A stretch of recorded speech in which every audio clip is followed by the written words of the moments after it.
Shut up and sit down.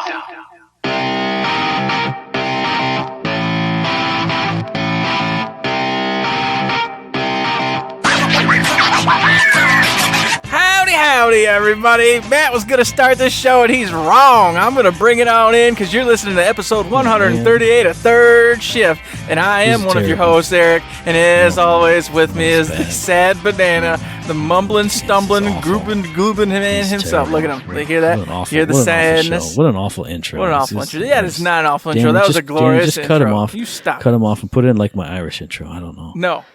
This is a glorious intro, Matt, and you're going to accept it, and you're going to love it, and you're going to tell me how your week was, buddy.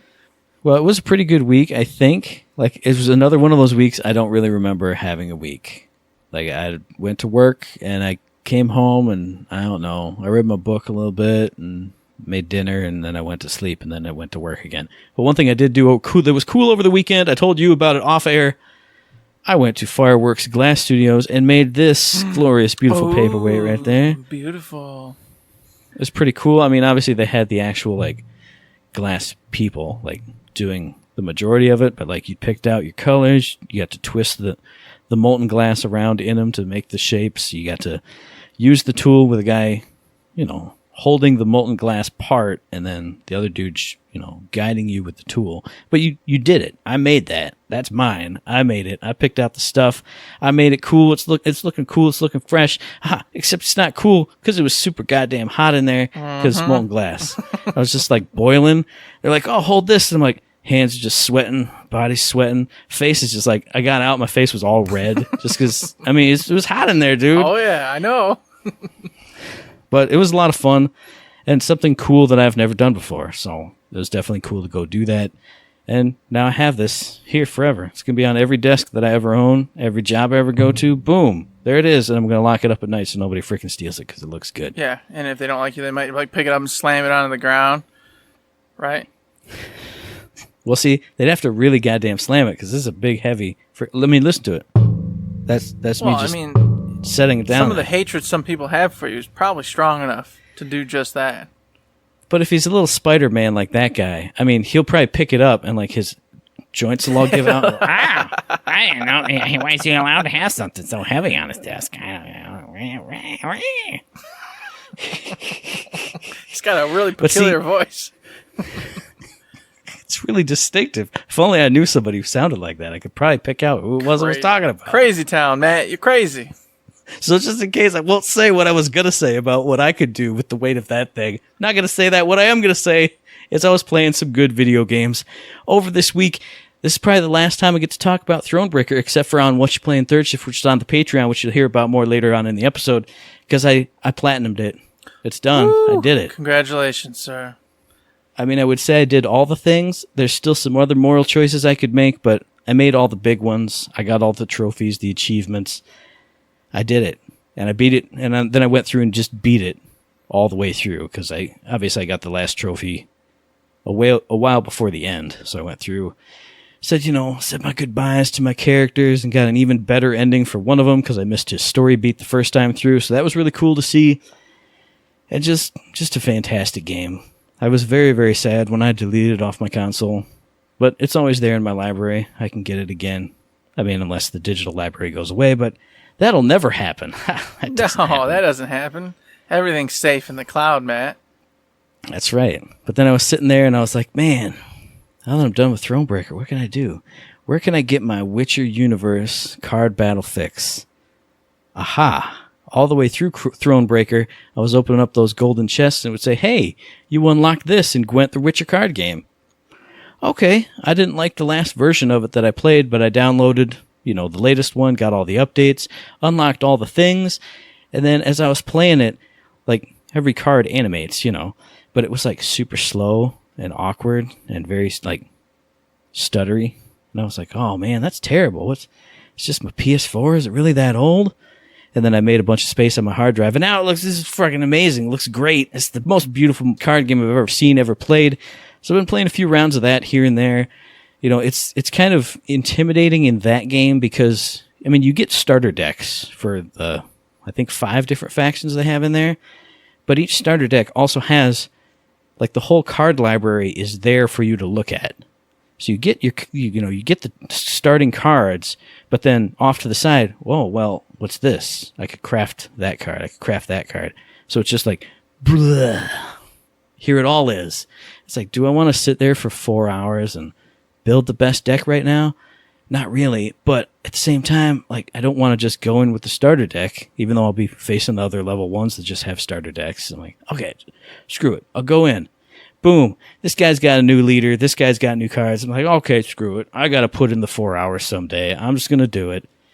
But those 2 battles, I lost the first one, won the second one, and it's still just as fun as the combat in Thronebreaker. I just don't have my elbows in it yet. Mm-hmm. But it's still a lot of fun. I'm going to be enjoying that. And then the other thing that I enjoy most in the world, I looked and I went, EDF Iron Rain just came out. Should I get that yet? And I went, sucker, you haven't even beaten EDF 5. So I started playing that again, blowing up bugs, blowing up robots, blowing up frogmen and aliens.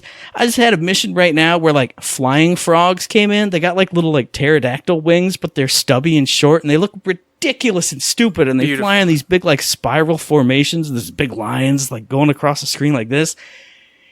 It's amazing. It's terrible and awful. And the dialogue is so cheesy. All the soldiers are saying all the same lines over and over and over. And I'm just like, I'm rolling around in this comfort of just cheesy EDF goodness. And I love it. I'm having so much fun with that. Oh my goodness. The best time ever. The best week ever. It was amazing. EDF. What did you do this week, Eric? Well, buddy, I had a pretty good time myself.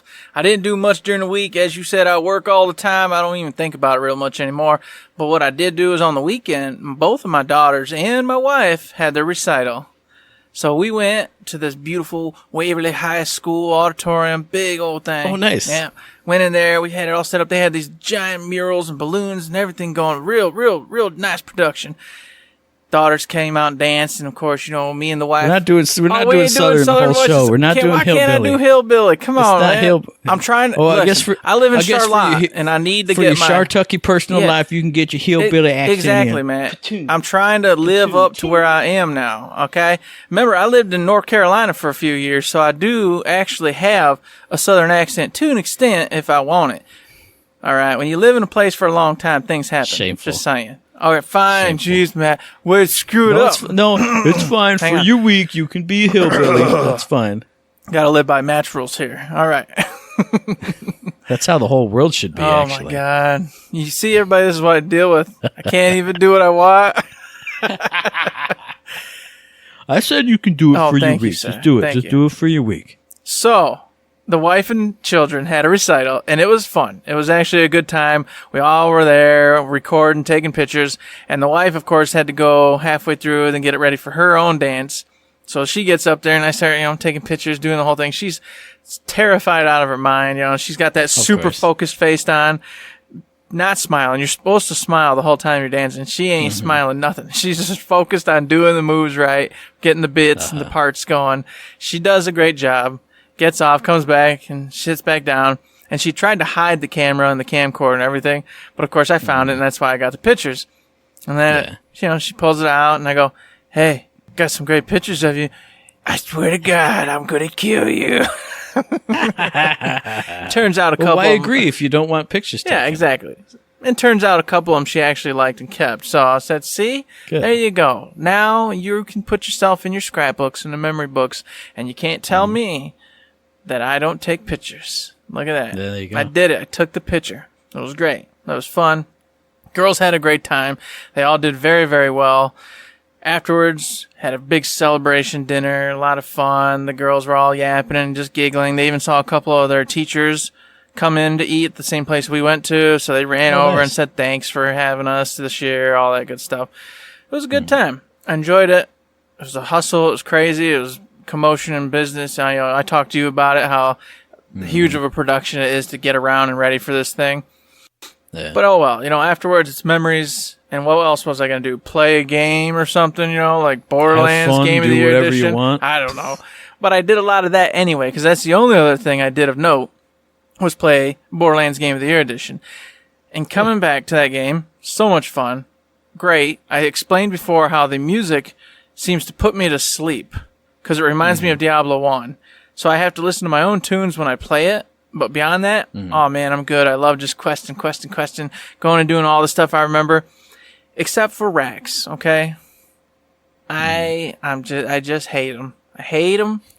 Deathtrap's not there. Deathtrap's not there to save you. Deathtrap is not there to save me, and I don't appreciate it. They piss me off constantly piss me off. And then I got to the point, 2 days ago I was playing, had to go pick up one of Tanis's logs, and of course Rakanishu jumps up at you and starts fighting you, and he smoked me like 3 or 4 times. Oh my god, I was like, oh, I'm gonna strangle this game. But that's okay, I overcame, kept rocking and rolling. Now I'm in the back half of the game. Probably going to beat it here pretty soon for the first time around. And then, of course, we'll do the second playthrough to get to max level, so on and so forth. And I just was so pleasantly surprised and happy because all the memories came back, having a great time with it.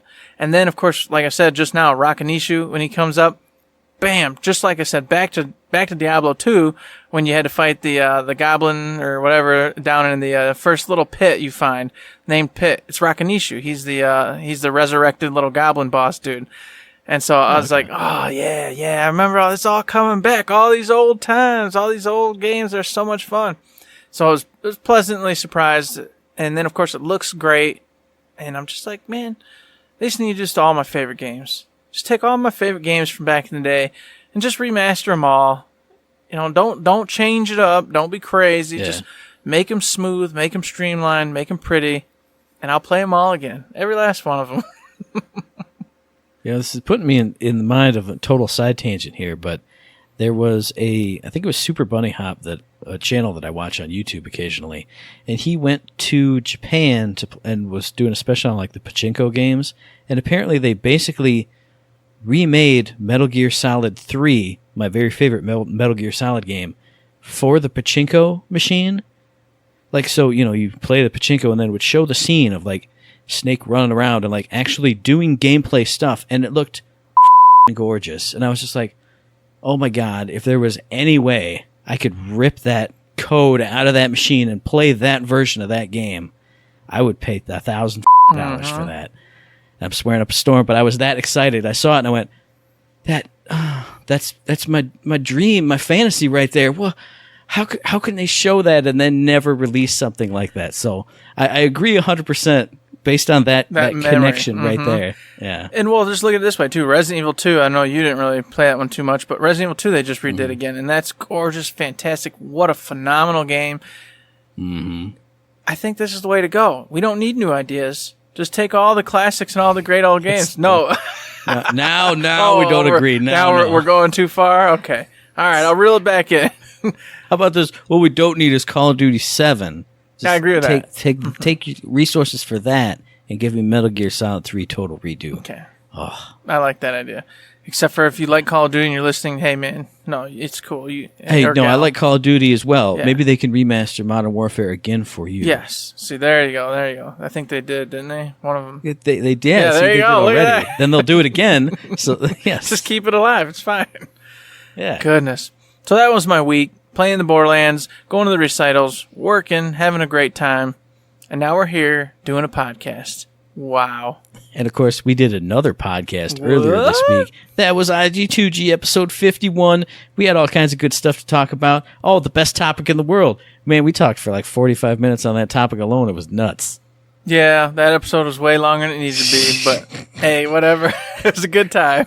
That was the Gordian knot of topics. I was like, this is going to be easy. And we went, well, what about this avenue of it? What about this? What about that and that? And I was like, but all those also have strings coming off of them. And they're all... Oh, no.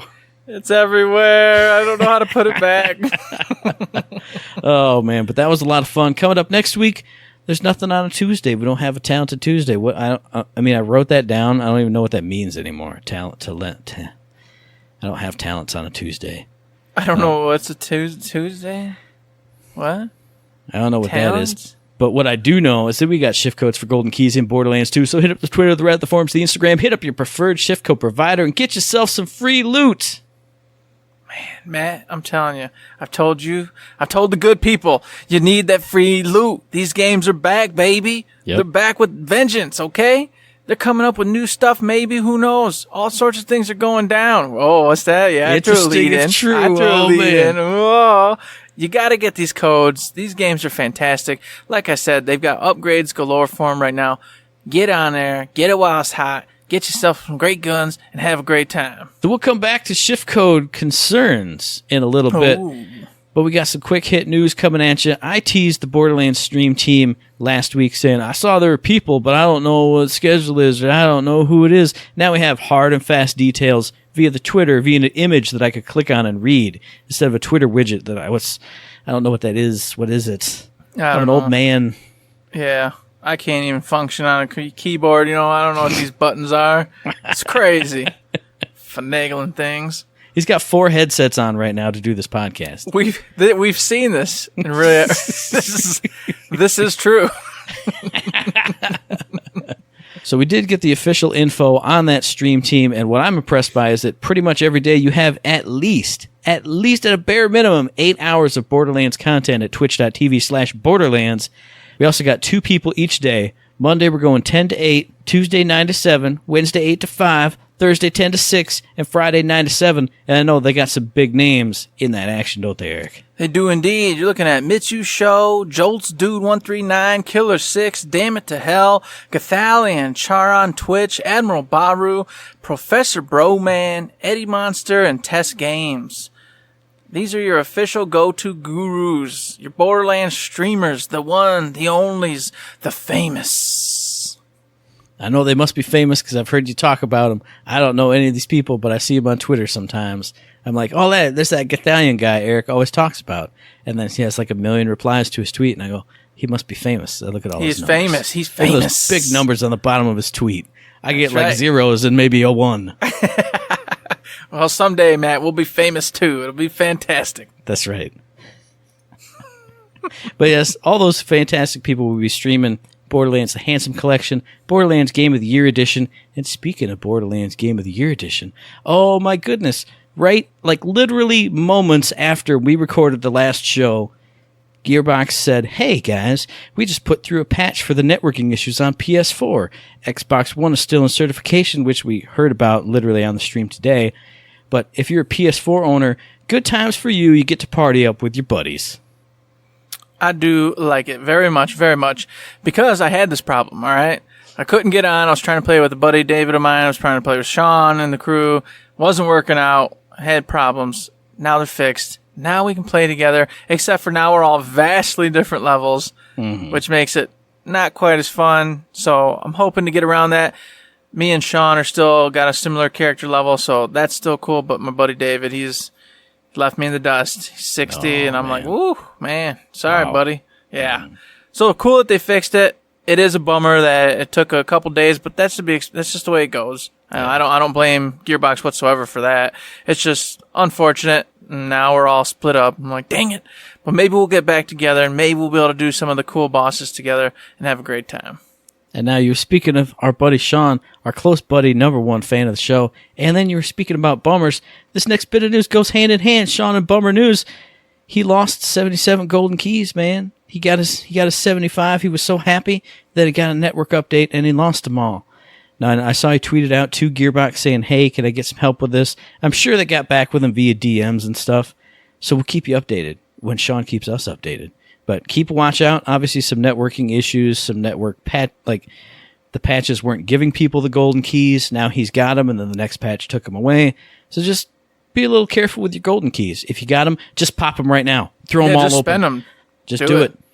I did it. I spent like 20 at one time trying to get some, legendaries to be OP. Nice. I don't care. What do I need them for? I got thousands of golden keys. These things grow out of my ears. It's ridiculous. That's true.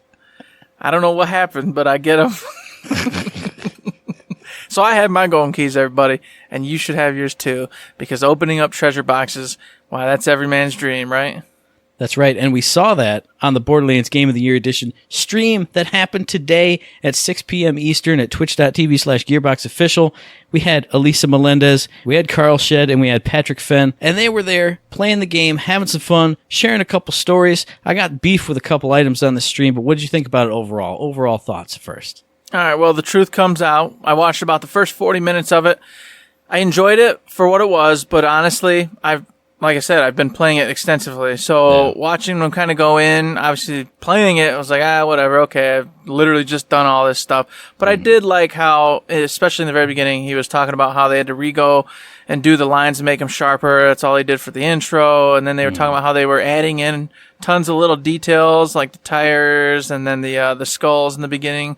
Yep. And it just basically went into more scoop and in-depth version of how and what they did to the remaster to make it pop, to make it what you remembered in your head of playing. But actually, of course, if you went and played the old version now, you'd be like, oh, no, this ain't what I remember.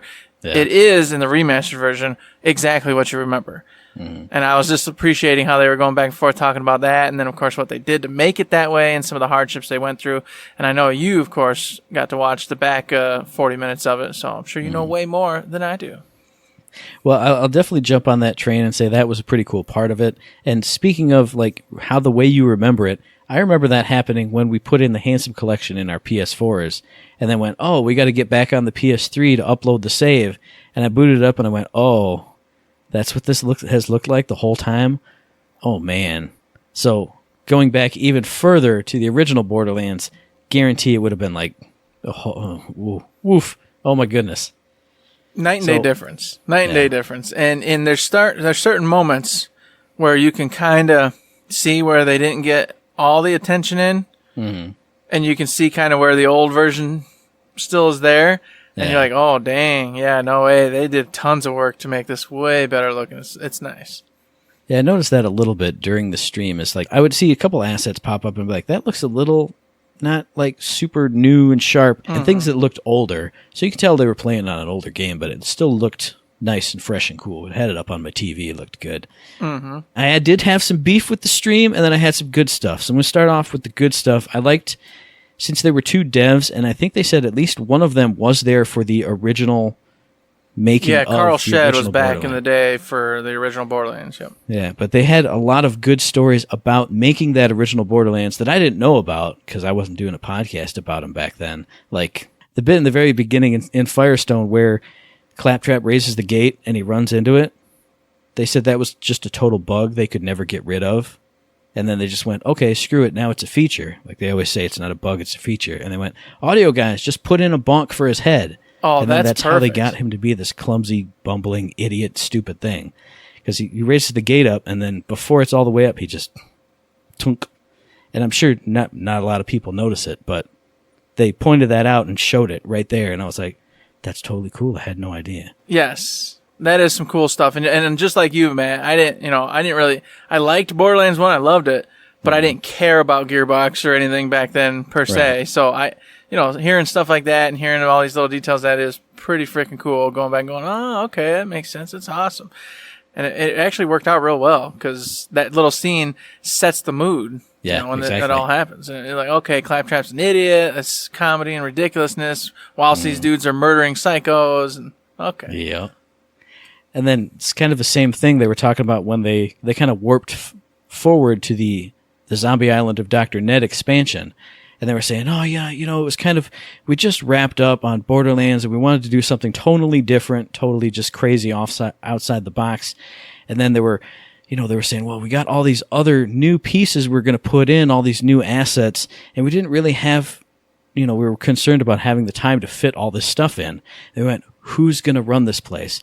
Well, what if Dr. Zed just has a brother and his name is just Dr. Ned and we just put a mustache on him and then we put the tape with the N over the Z and we just reuse his assets. And people went, ha ha ha, that's so silly. We'd never do that. Hey, why don't we just do that? Why don't we actually do it? Yeah. And I mean, obviously that's the look of it, but then hearing that that's literally just what they did. And they just went, what about this? It's just a stupid idea. Yep, 100%. That's just what we're gonna do. And I like it, and that's what kind of where true comedy comes in. Is just taking something and you get that first original, funny, goofy, stupid idea and rolling with it. Mm-hmm. Because once you start reiterating and talking about it too much, you get inside your head, everybody else inside, and they try to create this grand thing or whatever, and then it's no longer funny. Yeah. But by doing that, just taking that first stupid idea that comes in your head and rolling with it, that's exactly what Borderlands does. That stupid idea that makes everybody around the table in that moment laugh. So as soon as you, the player, will see that, you're going to go, "Jeez, what is this? Oh my god, this is ridiculous." And it works out. And it's what Borderlands has been the entirety of its existence. Ridiculous, over the top, crazy, makes no sense in some places, funny, beautiful. And speaking of making no sense and funny stuff, they talked all about in Borderlands 2. I mean, they mentioned it a few times, didn't go super in depth, but they talked a lot about the Granny Flexington quest. Oh, that's just the best. That expansion, and how, like, originally they recorded so much dialogue for it that it didn't even populate in the game. So, like, when she asked about her favorite ice cream, she didn't even say it because there wasn't enough room for her entire audio file in there. So hearing more about my favorite quest in all of Borderlands 2 made me very, very happy. That was great. That quest is the best quest ever. Period. Drunkenly standing there. Focus. Try to focus on this woman's story. And just picking out random details. All right, it's really, it was Billy, Stevie, and Joe. Remember, Billy, Stevie, and Joe. Okay. Okay. Hey, man, okay. did you see yesterday, man, when there's tacos, and I was like going to go to the taco truck? She said pistachio and Rocky Road. Okay, remember that too. What was the first thing you remembered? I don't know. Oh, God. Okay. Please be about the taco we'll guess. truck. We'll be fine. We'll guess it. It's going to be fine. It's like 50-50. We'll get it right. Bloop, wrong. No! Next time through. Over. What did we pick last time? I don't remember. Boop, it's wrong. 2 in the morning, you guys. It's 2 in the morning. I want to go to bed. We're almost done. We got to finish. Now, like you had said, they were talked about some of the remaster and kind of their headspace behind it, the way they were thinking about it, and not just redoing everything, but making it feel more like a modern game while keeping like the feel and the thoughts of the original game behind it. Now, when they got to the Destroyer fight, you could see that in action because they said, "Oh, hey, look, the Destroyer's now got like little energy racks around him. He does a lot more AoE damage stuff, so you don't just stand behind a wall and just shoot him." They wanted it to be more interesting and, feel more dynamic. And so instead of just, well, we could just re-res it and now it looks better, but it's still boring. Now, there's more stuff to do. You get more loot at the end. They said like 7 full chests now. They even pop 3 legendaries live on the stream. So, they're not remaking the game, but they're also not just putting a fresh coat of paint on it and going, well, it still has problems, but whatever. Now, I got to mention, because you mentioned they popped a couple legendaries on screen. My luck is gone. It's returned to the way it should be. I opened up, like I said, plus 20 keys worth and got 0 legendaries. Good. And I haven't got a single legendary in the wild as of yet. So, But you start with 2, right? Yeah, I started with 2, but they're all gone now. I mean, well, yeah, but still. Obviously, you got 2 legendaries. That's more than we ever got on a single playthrough ever. Well, they were given to me, Matt. They weren't earned. I didn't find them.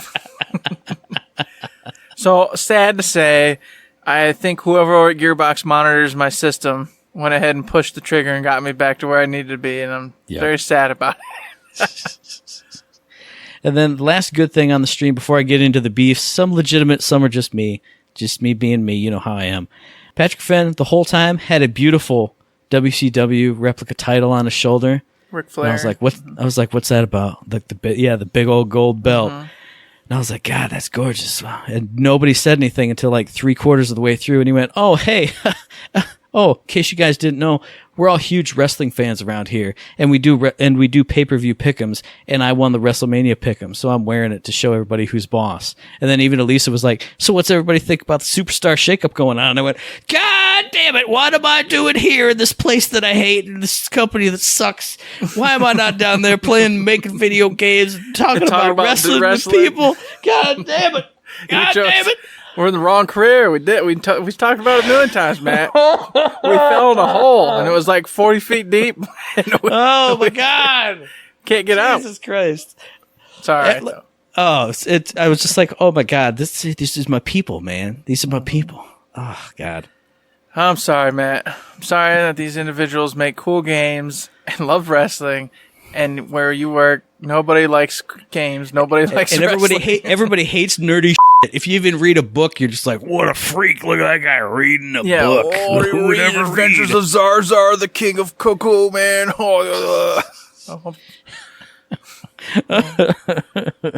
But onto the beefs about the stream. One thing, there were a ton of audio issues. I mean, audio was always there, but it started super loud with gameplay, got super soft with the talking, and then every time they did either went to gameplay or gameplay with people or just people, the levels just all over the place. So hopefully they do more regular streams so they can get a better hold on that.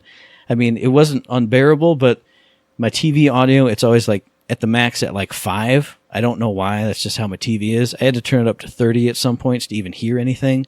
So hopefully, I'm sure they got a bunch of feedback from that about that in the chat, but that's the only like technical issue I ever had with the stream. Everything else looked pretty good. Oh, good. I'm glad to see they're back and rocking it out.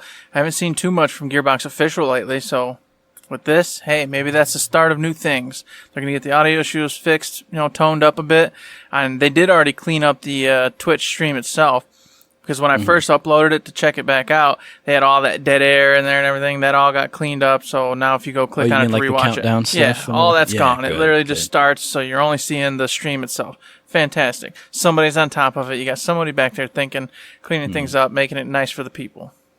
And then a couple minor beefs. Like I said, people kept calling it BL1 and BL2. You and I know it's BDL, Borderlands. There's a hidden capital D in there. I don't know why we've always abbreviated it that way, but that's the way it is. That's the way it will always be. That's right. That is right. You're correct, Matt. They are wrong.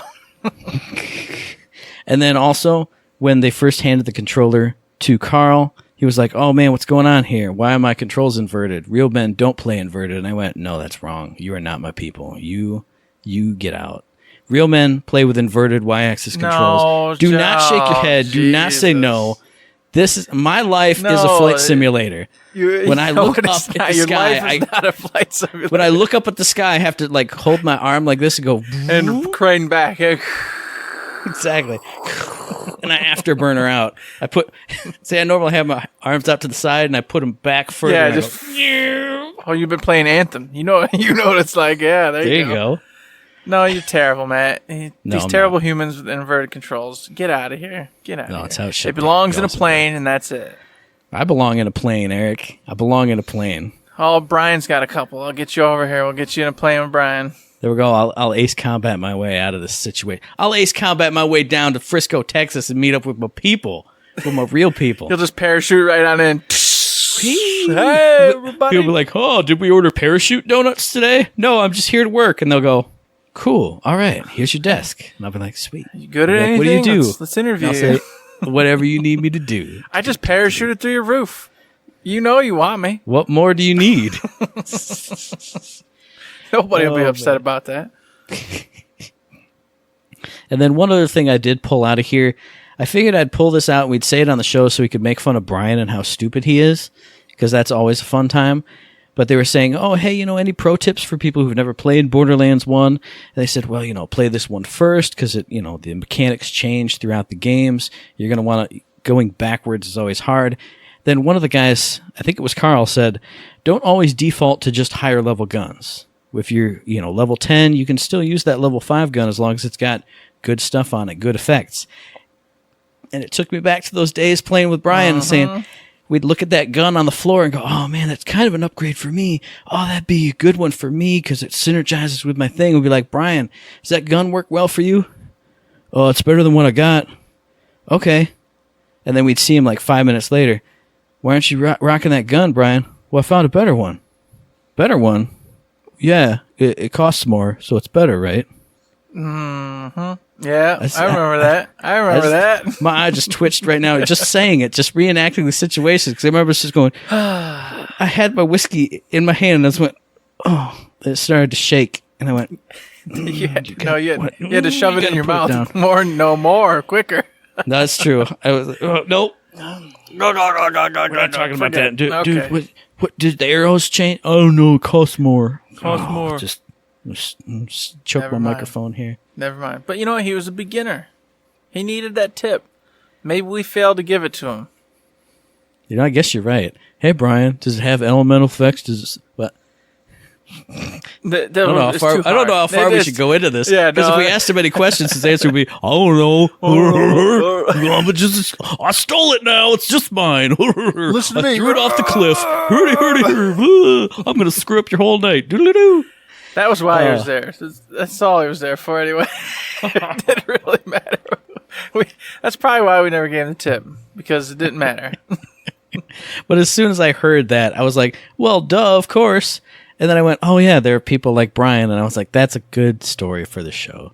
The gun costs more, so it's just better. It's just better. That's the way it is. That's a good reasoning. Good pro tip for every player out there. If the cost is more, just put it on. So yeah, that was pretty much it for the stream. I had a couple legitimate beefs, but otherwise, oh yeah, Patrick, you need to get on Star Trek, dude. He said he doesn't know Star Trek. I'm going to come and take your belt with my Star Trek knowledge, so you better watch it. Ooh, that's a threat, man. Dang. And I think that about wraps it up for the Borderlands 1 Game of the Year Edition news. So, you know what? It is time to move to Borderlands 2. Oh, what? Yeah, we're not going to 3 yet, boys and girls. We got Borderlands 2 and some pre-sequel news. Real quick, and then we'll get to the little nuggets, all right? I just want to point out there that the rumors are still flying, the speculation's still going. SupMatto, you all know him, Randy's son, Randy's doppelganger, whatever he is, he's out there, and he's still spying and trying, making his way through the game. I like that he's gone from Randy to like Randy from the future. Now he's Randy's son. He's that kid who was up on stage handing out the boxes. It's me, SupMatto. Nobody knows. Nobody can tell. Totally changed my looks on Twitch. Doesn't matter. We'll build the SupMatto we want, okay? There we go. He doesn't know. He doesn't listen. It's fine. He has no idea. Oh, man. Anywho's, what he has been looking at is remember them old numbers we talked about on the show? Where he's been going in the cool little files and spying on Gearbox and where they're moving their projects and doing, and they've named the things, the bushes, the plants, and the trees, etc. Yep. Well, Borderlands 2 still has some flowers, etc. getting played with, and those equate to DLC. So everyone, of course, assumed that the DLC, the secret stuff they were messing with, was the 4K update, all that good stuff. However, that's already out. And they're still moving things around, testing things, updating files, and messing with things. And it was found that there's a rainbow rarity in Borderlands 2 that hasn't been released yet. It's been data mined and checked out by individuals, but it hasn't been released. So obviously that's coming up somehow, some way, whether it's through the reward system thing that's coming with the whole VIP, or whether it's going to be a DLC that introduces the rainbow rarity. We don't know yet. But on top of that, same thing's going for the pre-sequel. Updates are still occurring. Things are moving in the DLC brackets from testing to, into the little files, etc. So, don't know what it is. Who knows? But at this moment, there's still some secret little moving and shaking going on here in both of these games. I think you got it right there. I hadn't even thought about it, but that'd be the perfect way to get people back in to start doing badass rank stuff or whatever, in-game accomplishments for that VIP system is if, oh, look, here's the game and we're not really, it's been out forever, so adding new stuff wouldn't really break it. If you sign up for the VIP thing, you do stuff in-game from here to here, you get unique legendary drops or, legendary drops in your inventories or rainbow rarity fun guns that you get to just play around with. That's the perfect system to get people in there doing stuff. Because, I love Borderlands 2, but I told you, I think I've played it for like 3-4 solid years in a row with you. And I've done enough. But if it's something additional that you can earn in the game, unique things, or maybe even just like a couple unique little quest lines, that would totally even get me back into it, playing it, just to see that new stuff. That's an awesome idea. Well, hopefully it comes to pass. I'm going to download the Handsome Jack collection and have it in the back burner for whenever this thing happens, whatever it ends up being, so that it's ready to go and hopping in day one. So there you go, Matt. If you got a little space, you might want to get it on there for whenever this event happens. That way I don't got to go, hey, Matt, you ready to go? It's going to take 27 hours to download the game, and in 2 days we could play. Oh. Well, if it doesn't screw up my Gwent experience, I might download it. I understand. And then, of course, last but not least, before we get into some Borderlands 3 topics, one other little tiny thing. Apparently on the tweeters, Brandy Pitchford was asked about the non-existent DLC for the pre-sequel that was never released. And they were like, hey, are you still looking to do that? All this da-da-da-da-da. And sadly, Randy said no, because they want to move forward with the current projects, Borderlands 3, etc. They just can't put the people and the time into it to finish it up and get it out there for the masses. And they said, unfortunately, of course, the 2K Australia is shut down, so there's just no way anybody else could work on it.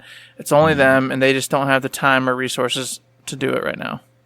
Yeah. So, unfortunately, it no. Totally makes sense, but like you said, unfortunate, because it would be nice to... I mean, everything that's left somewhat unfinished, it's always nice to imagine that it'll come back around full circle. But, I mean, you totally understand it, like you said. I get it. But it would have been nice, because I think the pre-sequel, as we've said a billion times in all the years past, got a unfair shake, and it's just too bad. Yeah. I would have loved to see all the DLCs for that and everything popped in like it should have been the holidays and everything come to pass. Oh God, yeah. We got all the skins, but no holiday stuff. None of the holiday events. None of the nothing happened. We got the Halloween theming. Yeah, but not like we got the theme and everything, but we didn't get actually a whole storyline and quest line to accompany it. It was just some shoot the barrels or something. I don't remember. It's been years.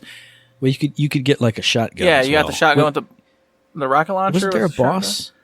There was a boss you killed and got his shotgun, I thought. Maybe. I don't know. But I don't think we ever found him, or we found him once and we were drunk, so. I was going to say, it was too many drunken times, Matt. I'm sorry. Yeah. It's too late to apologize now. I can't wait to play Borderlands 3 stone sober and never have a drink again in my life. That's so weird. I know, right? God bless. I don't know. I'm gonna have to at least drink a beer during that first boot up and play session. No matter what. Yeah, that's tradition. It's Borderlands. You drink and play Borderlands. I don't know. They're gonna have to have a beer too. Yeah. No more drunken to where I can't know what's going on. But I don't know. That's mandatory. It's mandatory. That's God's work right there. So I think that wraps it up for Borderlands 2, unless we got anything else. Definitely wraps it up for the pre-sequel, at least according to Randy, allegedly. Hey, who knows? But then now we're rolling on into the hot new baby. We got some new pieces of info for Borderlands 3. First up, your girl's back as Tiny Tina. Who else could it have been? Is it Ashley Birch? It is. Wow, of course it is. If it wasn't, there wouldn't be Borderlands 3. You'd just have to go ahead and case close, shut the whole thing down because nobody'd care. Period. I don't know. No. If I hear Tiny Tina's voice and it's like Emily Blunt or something, get out of here. Get out of here. If it's Emily Blunt, that'd be pretty freaking cool. Actually, it would be. No, I expect it to be Ashley Birch. I just didn't even question it. Of course it's going to be Ashley Birch.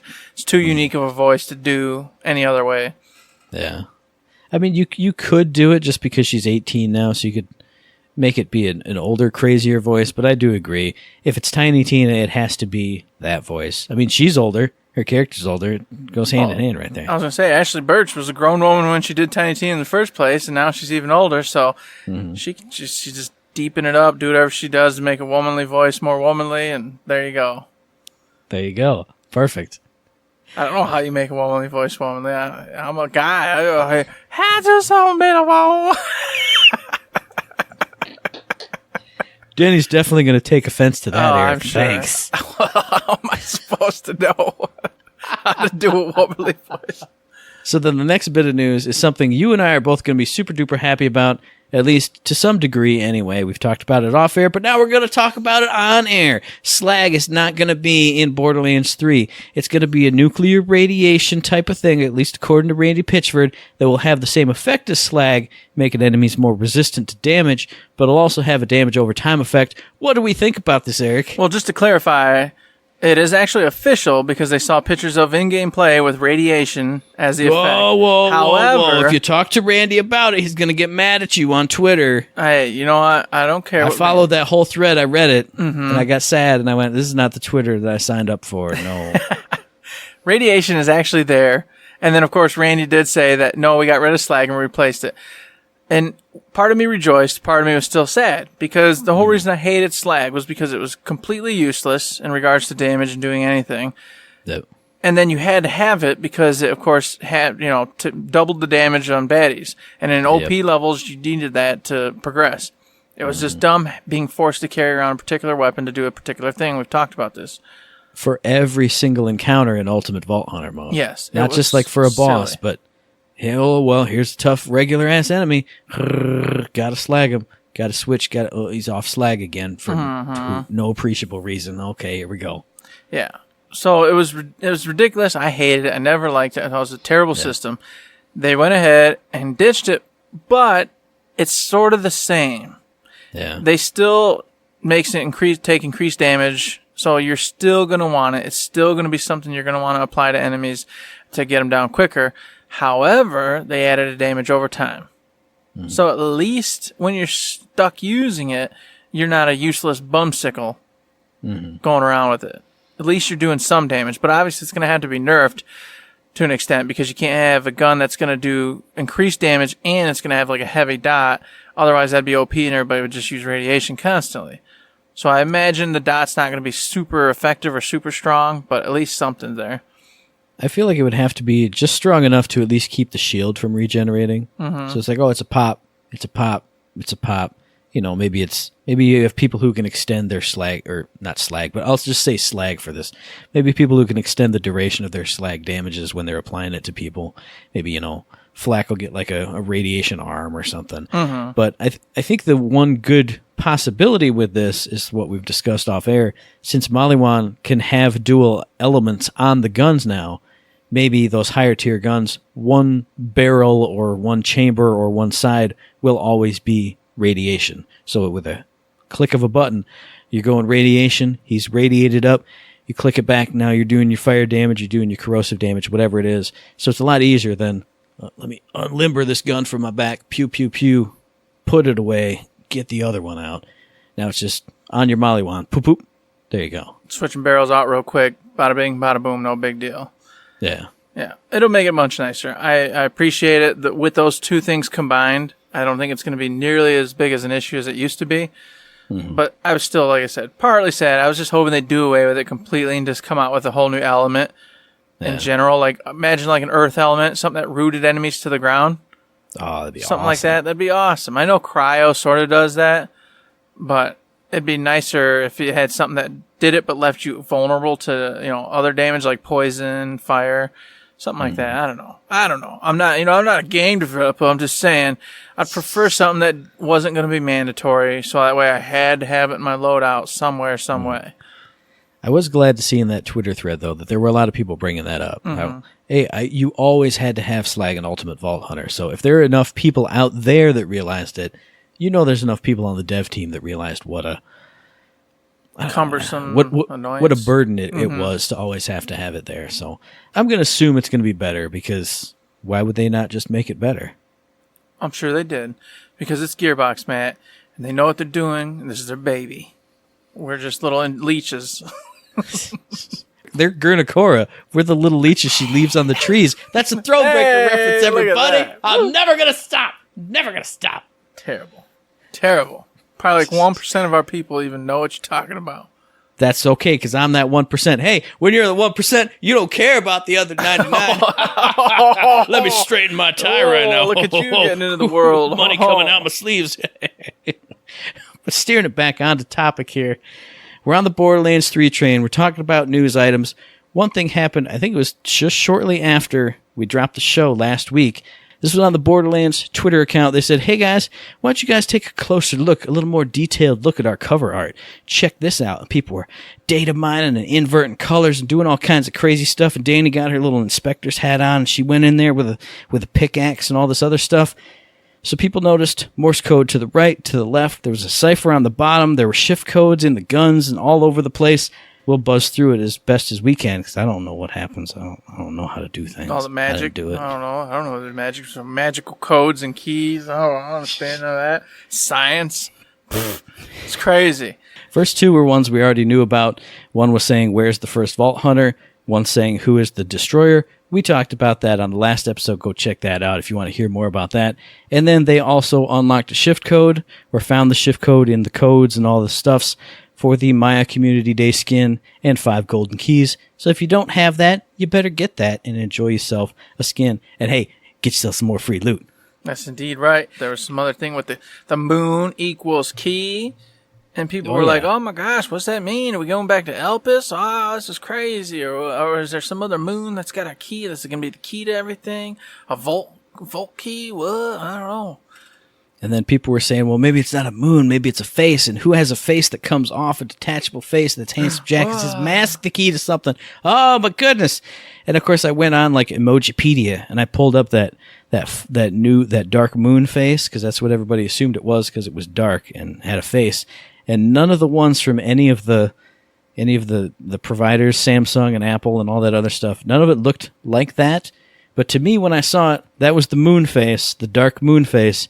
And if you look in your emoji tray, it's in a thing with all the phases of the moon. Full moon, waxing moon, waning moon, and that's for the new moon. So I went, and I tweeted it out from our Twitter account. So if you follow us, you saw me tweet this out. Maybe there's a new moon that's been located. Maybe there was some catastrophe that happened on Pandora and debris formed a new moon. Maybe there's something in that. Maybe a new moon got teleported in like frickin' Transformers. Cybertron's always coming into orbit. Maybe the Children of the Vault did something. Who knows? Maybe there's a new moon somewhere. That's my theory. There's a new moon, and that's the key. I like it. Any place that's new, any place that's got something cool, I'm all about it. Let's go to a new moon and let's have the cool gravity thing that pre-sequel had so I can float around and do my butt stomp again. That's right. I like it. Oh, and also one other thing I remembered is one of the roses has siren in it. And no one really understands what that means yet. But they're like, hey, one of the roses has siren in it. And of course, previously there was that whole shindig about count the sirens. So they're like, is that tied into it? Or is this a whole nother clue for something completely different? They're really going nuts with the sirens and what's going on. So it's a whole shtick. There's people on the Reddits and all the things going back and forth all over the place. Danny, the detective, might know more than us on that whole thing since she was there that day, picking and packing and going to town with all the others, trying to figure things out. I actually picked up on 2 of the ciphers that were on the cover. The first one, someone else on Twitter had found, so I went into the cover art and I changed the color balance so I could actually see the numbers better. It's at the very bottom right of the cover, and it's actually what's called a A1Z26 cipher, which I didn't know the names of these ciphers before I actually did these. I just knew the basics of how to do ciphers. So when this one was solved, it read, "We don't speak of Sanctuary 2. So after I had figured this one out, I was investigating the rest of the image, and at the very top, in the shadow of the Borderlands font, there was a second cipher, and this one, when you use the A1Z26 cipher to decode it, was complete gibberish. So using what's called the Caesar cipher, which is basically you slide the number that's attached to the letter over as many until it finally starts making sense. And luckily, just off a complete guess, I decided to swap out the U's for E's, and this one read, "Find the machine." I later found out that somewhere in the image there's actually a T equals 10, which would have helped solve the cipher a lot easier. So what's the machine, Eric? What's Sanctuary 2? You give us all the details. You know it all. Oh, I don't know anything about the machine, but I can tell you Sanctuary 2, there's a lot of theory going around that Sanctuary 2 is obviously the sanctuary that you were on for Borderlands 2. The floating city type thing. And there's a whole bunch of things going on. Maybe that got blown up and destroyed, and that's hence why you don't see some of the main characters anymore, is because they died on there. So we don't speak Sanctuary 2 because, well, that's where all of our friends were murdered at, and now we're on this new Sanctuary 3 heading out to do all this stuff. I don't know. That's not a fact. That's not anything. That's just conjecture. But that's kind of what's floating around right now. That's the only thing I can think of, because I don't remember where it was. Maybe I dreamed it up in just some crazy dream that I had. But I remember somewhere there was a possible leak or a rumor that you took your ship, the Sanctuary. No, Sanctuary, the ship, it's the model that comes in the Ultimate Loot Chest Edition. But people were saying the Sanctuary 3 ship is what you use to explore the galaxy. No, so if Sanctuary 2 is that, a fact, I think, then, yeah, okay. I couldn't remember if it was labeled Sanctuary 3 or not, but I'd heard Sanctuary, you get in the Sanctuary 3 somewhere. So I think that's the ship. So Sanctuary 2's got to be the floating city. And yeah, if you don't speak of something bad happened there. So yeah, something negative went down. But then the question is, like we talked about with the Tannis stuff from Battleborn, who doesn't speak of Sanctuary 2? Is it the good guys or is it the bad guys? What if it's a something role bad reversal? for them happened there? Yeah. And that Sanctuary 2 is actually alive and well, going nuts. Oh, I got it right now. I just did it. Children of the Vault are the good guys. Lilith, who is a bad person who should get shot, and Tannis, who is a betrayer, they're the bad people. That's the twist at the end of the game. They were right. We were wrong the whole time. They're trying to oppress the people. Lilith is the 1%. She's trying to keep everybody else down. That's it. I just spoiled Borderlands 3 for you. I'm sorry. Well, I mean, we kind of are the bad guys. We always have been. We're vault hunters. We're trying to open these freaking vaults and unleash God knows what upon the worlds all the time. You murder the indigenous wildlife and the indigenous populations of every single place you go to. To open this vault, you have no idea what's going to happen. Hence, hey, in Vault, guess what happened in 1? Huh? Oh, God, it's this God-eating creature who's going to destroy the multiverse. Oh, oops. I was hoping it was treasure. And why do you want it? For treasure and guns and hee-hees and a good name for yourself. We're not good. We're bad guys. There you go. There, we spoiled it. We just got it. Sorry, and we know that Gearbox listens to this and forms their opinions and their choices based on us. That's very true. You're welcome. I'm sorry, but you're also welcome. Man, we did it. I don't know. That's it. I don't even think we can do anything else. We don't even need to talk about what's rumored to be happening in it. We just spoiled the whole game. Well, you're talking about rumor to be happening in it. Oh man, you talking about the sizes of the places? What are you talking about, Matt? I don't know. Has anything been confirmed about sizes of places? Oh, well, yes. Well, indeed, you're right, Matt. Oh, man. So, once again, out on the old Twitterverse, the question was asked, hey, is this game going to be bigger than Borderlands 2? And it was responded with, well, of course it's going to be bigger. Lots of places to go to. Some of them are going to be smaller than some of the areas in Borderlands 2. Some are going to be bigger. And altogether, it's going to be much larger than Borderlands 2. So there you are, boys and girls. Prepare yourself for a much larger adventure than you had in Borderlands 2. Woohoo! Celebrate. Good people go right. I'm definitely excited for a bigger adventure, but also, no duh, it's on PS4. You're going to make it bigger than your PS3 games. That's just how you do it. You don't make it smaller. No, you never make it smaller. But it's good to know that, yes, they are going to make it bigger. Yes. And speaking of bigger, they're also making the end game bigger, Matt. Whew. So they're going to have more to do, more things to get done, all that good stuff for the end game, because everybody always talks about end game nowadays. That's what the world's about. End game, end game, end game. They said, hey, we got you covered. We're going to have the end game for you. It's going to be more, bigger, better than it was in Borderlands 2. And I like that because you and I did a little bit of end game. We didn't do a lot, but I felt like it was hard to do or hard to find. Like, we knew where it was, but, like, we would have never known where it was if we didn't go look it up. Or, there was the one quest for Terramorphous, and then other than that, you had to know where to find the things. I guess Pyro Pete had a quest as well. Yeah, it did. But it what didn't seem like natural. Like, I want something that's like a raid, or like, hey, man, here's a big rumor about stuff way over there, and it's really dangerous if you go down to this planet or this side of that planet. I want something that's more like, okay, I found something, or it's woven into the story that the end game stuff is out there. Go do it. Well, and sort of like in Borderlands 1, where it's like, hey, go to the Tetris mines where you'll battle against da-da-da-da and do this and that. So it's easy. All right, go to the Tetris mines on this planet or this place, and we're going to go into and I got quoted fingers, raid and handle business. Yeah. Simple, logical, makes sense. No mucking about and having to go try to figure it out from all the smart folks who got lots of time on the Reddits and other places. Yeah. But just saying. And a couple small little factoids here. Co-op is going to be available, obviously. Playing in the couch, hanging out with me. You know what I'm saying?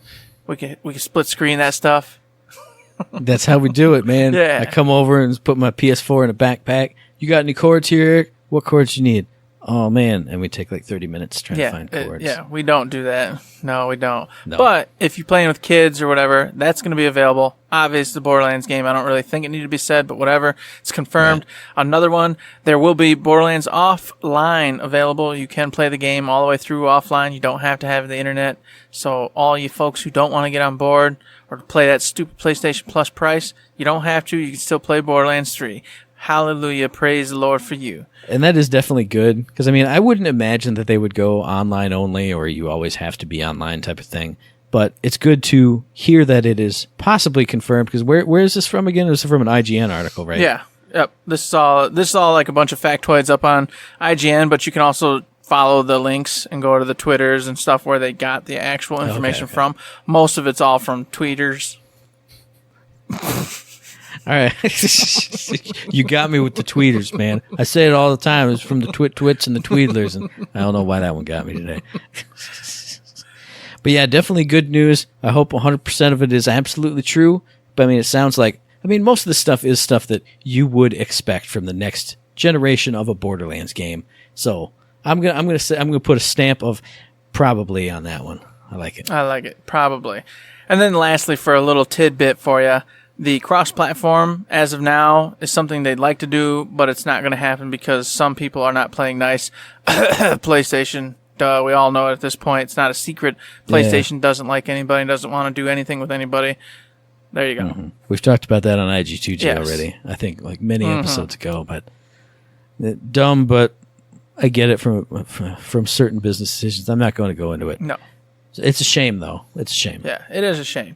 But we're going to forget about it and not worry about it because something we talked about already is happening. They said, like in the pre-sequel, Vault Hunters will have dialogue with the world and people around them. Good. Yes, very good. I love the fact that we're going to get characters again instead of just you're the Vault Hunter and you're kind of like doing your own dialogue while you're playing the game. I like the fact that I get to kick back and listen to whomever I'm playing as, probably Maz the soldier, and just go, hey, what's she got to say? She's crazy. This is great. Fantastic. Yeah, sure, I'm going to murder everybody. Yeah, that's what Maz tells me to do. Let's do it. Yeah, like we've talked about before, I'm excited for that, so I'm glad to hear that that's going to happen. And then I just want a lot of it. I want a lot of them talking and a lot of unique dialogue from story, from NPCs towards whoever you are playing. I don't want, my giant robot dude to come up with a skag and a rack on his shoulder and another weird dog thing, and people go, hey, Vault Hunter, go and do the thing. I want him to go, whoa, cool robot dude, you can't let your pets in here, but, we can still talk about this mission that I got, and then go into the mission text. I want more and more individualized stuff. I want it all, man. Yeah. Exactly. I don't want any more stilted dialogue pieces. So there you go. That's what I want. So I'm glad it's there. I want it all. I want more.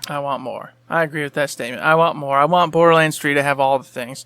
And there's a couple other little things. I don't know if there's anything else big you wanted to talk about, but for me, that was pretty much it. There's a couple small minor things, but I don't think it's necessary to really go into detail. It's kind of common sense, as a couple of these already were. So there you have it. I think we did it, Matt. I think we wrapped up another Borderlands 3 segment. Oh, I think that's it for me, except, one last thing. I forgot from the Game of the Year edition stream. I was so amazed. It's just personal story. You and Danny and I will get it. And actually, Sean will get it a little bit, too, because he did play with us. They did so much fast traveling during that stream, and not a single person interrupted it by going into the menu. I went, dude, that's not how you play Borderlands. Terrible humans. I saw the clock go 5, 4, 3, 2, and my brain went, hit it. Or are they fast traveling? Oh. No, you got to drunkenly interrupt it just so everybody goes, come on. Let's just get it done. All right, I won't do it this time. And then the person who initiated the fast travel does it anyway. It's the best. It is a ritual. It is something that must be done on the Borderlands nights. Those BDL nights, baby. Woo! That's right, BDL night. I'm talking about. Oh, God. Yes. So we did it. There's your latest and greatest in the Borderlands 3 universe. Whew, man.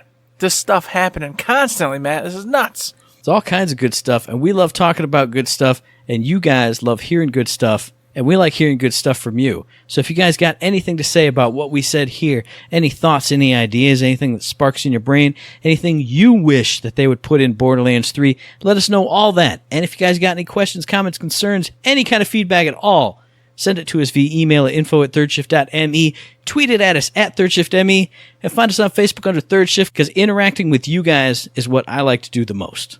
Indeed. You can also find us over on the Patreon. If you like what you hear, like what we're doing, think we're awesome, or you want to just give us money because money is awesome, you could go over there, treat it just like a tip jar.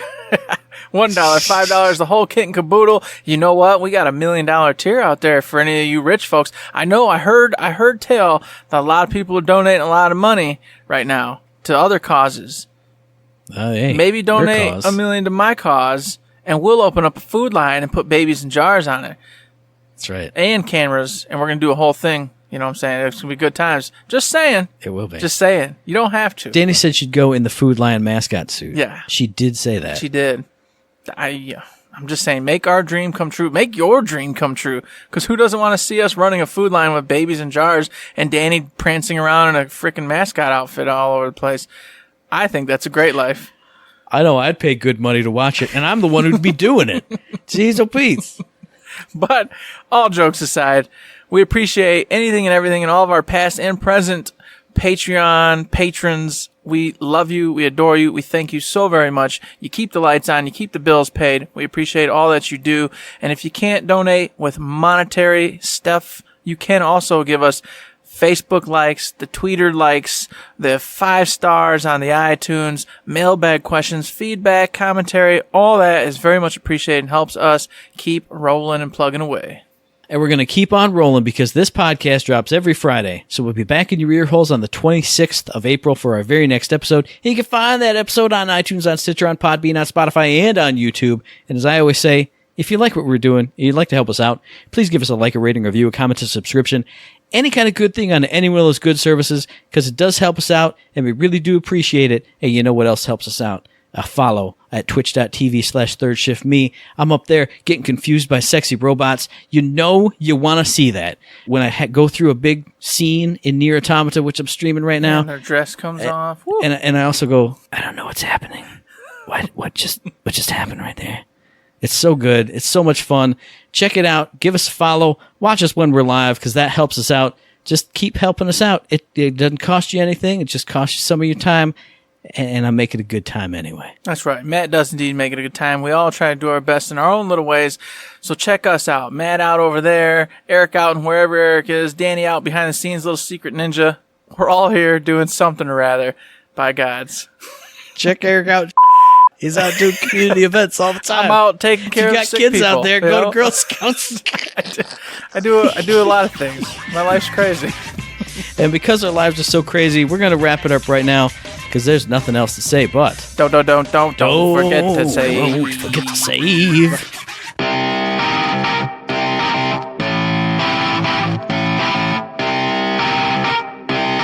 Shut up and sit down.